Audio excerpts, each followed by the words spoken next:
Hello everyone! Welcome back sa aking YouTube channel. For today's video, ituturo ko po sa inyo kung paano mag-change ng payment method ng GCash sa TikTok para maka-withdraw ka ng iyong komisyon. Sobrang dali lang nito guys. Panoorin mo ito hanggang sa dulo. At guys, please subscribe sa aking YouTube channel and hit the bell button for more updates. Step 1. Open mo ang TikTok app mo. Punta ka sa iyong profile. Itap mo lang itong TikTok shop mo. Step 2. So ito yung makikita mo.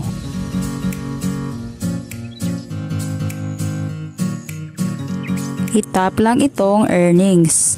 Ayan, makikita mo yung balance mo dito. Itap lang din itong withdraw balance. Step 3. Ayan guys, makikita mo na yung account dito. Kung gusto mong i-change itong GCash account mo, itap lang itong change. Makikita mo dito meron akong dalawang account. Pinalitan ko itong una at nakaset na yung primary ko. Itap itong add payout method. Step 4. So pipili ka dito kung sa bank mo i-withdraw or sa GCash yung balance mo. Kung sa GCash, itap itong GCash. So magsisend sila ng code guys. Tignan mo yung number na nakalink dito sa TikTok kasi doon isend yung code. Kapag dumating na, i-copy mo lang ang code at ilagay dito. Step 5. So ganito ang lalabas guys. Mag-fill up ka lang sa GCash number at full name na ipapalit mo dito. Pagkatapos, itap mo lang ito para maset mo into primary account.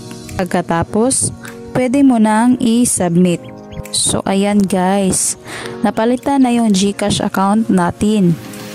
Kapag mag-withdraw ka ng komisyon mo dito, itong GCash account na bago mo dadating yung pera.